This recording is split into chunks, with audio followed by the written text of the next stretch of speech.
से जाना पड़ता है, शूज भी भीग जाता है कभी कभी। डर रहता है? हाँ, किस बात का डर? कभी नाव पलट जाए तो। सर कुछ भी नहीं रहता है, सेफ्टी जैकेट वैकेट कुछ भी नहीं रहता है सर। पीठ पर बस्ता है और आंखों में है सुंदर भविष्य का सपना। बस इसी उम्मीद से नाव पर सवार होकर ये बच्चे अपने अपने स्कूल निकल पड़े हैं, जिन्हें बारिश के बाद उफान पर उमड़ी नदियों की चुनौतियां दे रही है। लेकिन ये बच्चे इन चुनौतियों का सामना काफी जोश के साथ कर रहे हैं। लेकिन सवाल तो सिस्टम से है, बच्चों को आखिर जान जोखिम में डालकर पढ़ने के लिए क्यों मजबूर किया जा रहा है। योगी जी ध्यान दीजिए, ये आपके ही गृह जिले गोरखपुर की तस्वीर है, जहाँ राप्ती नदी के कहर से दक्षिणी बारमपुर गांव बाढ़ में डूब गया है। दुकानें डूब गई है, घरों में पानी घुस गया है, गलियों में दरिया बह रहा है और सड़कें समंदर हो चुकी है। हर ओर बस पानी ही पानी नजर आ रहा है। इस इलाके की जिंदगी रुक गई है। बस ये मासूम बच्चे ही है जो अपनी जान जोखिम में डालने को मजबूर है, क्योंकि स्कूल जाने के लिए नाव ही सहारा है। हम लोग को नाव से जाना पड़ता है, शूज भी भीग जाता है कभी कभी। हाँ। डर लगता है? किस तरह का डर रहता है? नाव कहीं पलट जाए तो क्या करेंगे। अच्छा, स्कूल में बताया था कि गांव में बाढ़ आई है? हाँ, क्या बोला गया? बोले हैं तो आराम से आना। तो डर रहता है? हाँ, किस बात का डर रहता है? कभी नाव पलट जाए तो। कितना पानी, कितनी दूर तक पानी भरा हुआ है? पूरा पीछे तक भी भरा है। कितनी दूर तक है? हाँ, 1 किलोमीटर होगा?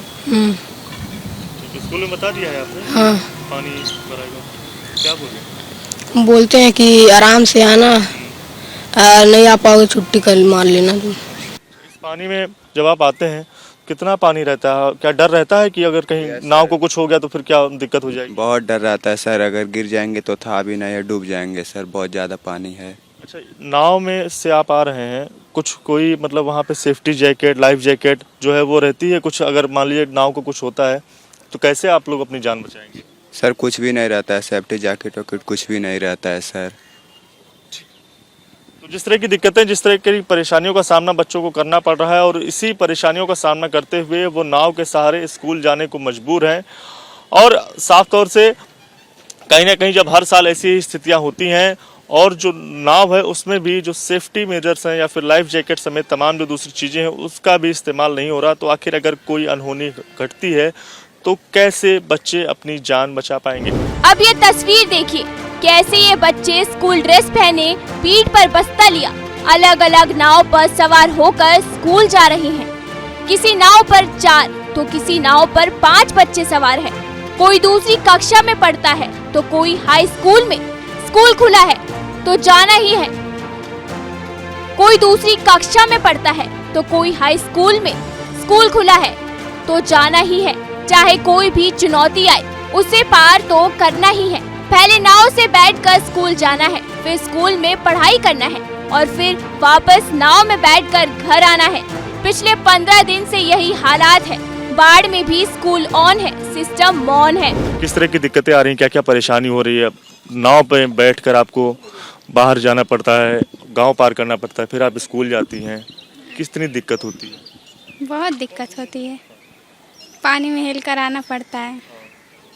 स्कूल में बताया था कि गांव में पानी भर गया है और परेशानी होगी? हाँ बताया था। क्या स्कूल वाले बोले? बोले कि आ सको तो आना।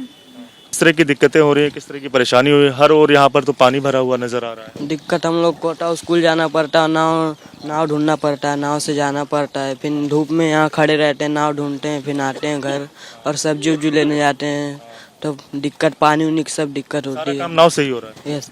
तौर से आप यहाँ पर देख पाएंगे कई सारे जो नाव हैं वो आपको यहाँ पर नजर आएंगी, जिनमें बच्चे जो हैं वो सवार होकर और इस गांव को जिस गांव को पूरी तरह से राप्ती नदी ने अपने लपेटे में ले लिया है और उसमें बाढ़ का जो कहर है वो साफ तौर से बना हुआ है, जिसके चलते बच्चों को काफ़ी ज़्यादा परेशानी हो रही है। और इसी नाव के सहारे एक छोर से दूसरे छोर पर ये लोग पहुंचते हैं और स्कूल जाते हैं। तो बड़ी बात यही है कि जिस तरह से लगातार जो बाढ़ का कहर है वो इस इलाके में बरपा हुआ है। राप्ती नदी ने जम के कहर मचाया है और जिसकी चपेट में तकरीबन 50 से ज़्यादा जो गांव हैं वो आ गए हैं और खास तौर से बात करें तो परेशानियों का सामना जो है वो करना पड़ रहा है काफ़ी ज़्यादा।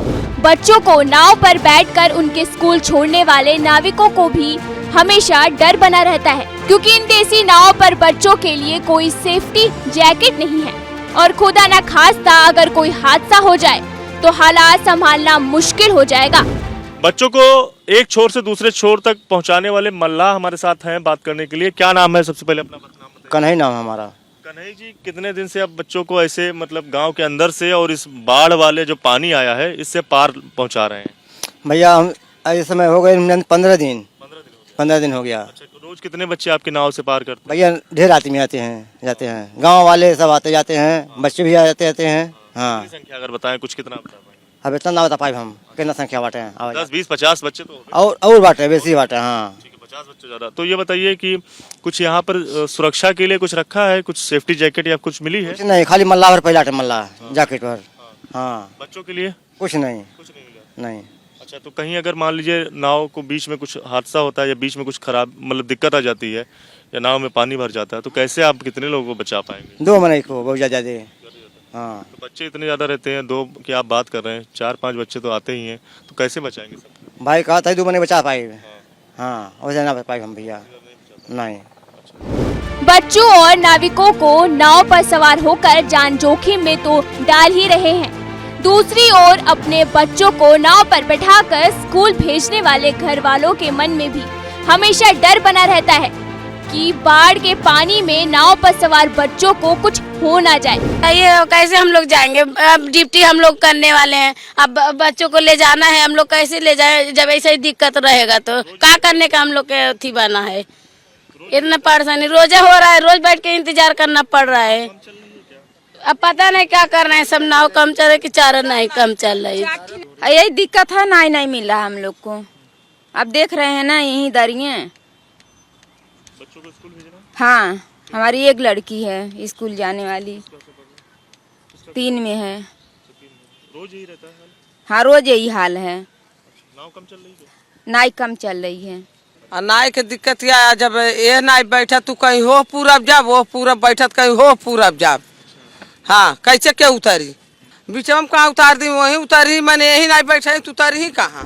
यानी बाढ़ के इस पानी में इन बच्चों को जो स्कूल भेज रहा है वो भी डर के साए में जी रहा है। बच्चों को स्कूल ले जाने वाला भी टेंशन में है और जो बच्चे स्कूल जा रहे हैं वो उनकी तो मजबूरी हो गई है स्कूल जाना।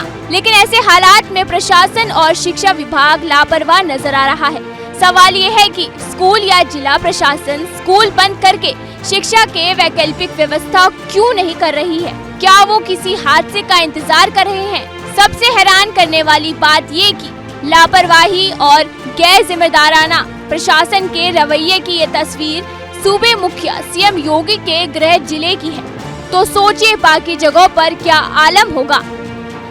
बच्चे पढ़ाई करने के लिए नाव का सहारा लेकर और अपने स्कूल जाने की दिशा में आगे बढ़ते हुए नजर आएंगे। कई सारी चुनौतियों को पार कर रहे हैं क्योंकि हर ओर गांव में पानी ही पानी भरा हुआ नजर आएगा। जहां एक ओर बच्चे जो हैं वो उनके सामने बाढ़ का खतरा रहता है और पीठ पर उनके बैग का भी बोझ रहता है, लेकिन जिस नाव में वो सवार होकर यहाँ तक पहुँचते हैं और इस बाढ़ वाले पानी को पार करते हैं, उस नाव में कहीं भी जो सेफ्टी मेजर्स हैं वो आपको नज़र नहीं आएंगे। ना ही बच्चे जो हैं वो जो सेफ्टी जैकेट है, लाइफ सेफ्टी जैकेट जो होती है वो आपको बच्चे पहने हुए नज़र आएंगे। तमाम सारी दिक्कतों के बाद भी बच्चे बाढ़ के बीच में से ही अपना भविष्य संवारने के लिए आगे बढ़ रहे हैं और काफ़ी ज़्यादा परेशानियों का सामना भले ही उन्हें करना पड़ रहा है, लेकिन कहीं भी जो पढ़ाई में उनके दिक्कत ना आए। तो इसके चलते कुछ इसी तरह की तस्वीर इस दक्षिणी बहरामपुर गांव में साफ तौर से नज़र आएगी, जहां नाव के सहारे बच्चे पढ़ाई करने के लिए जाने को मजबूर होते नज़र आ रहे हैं।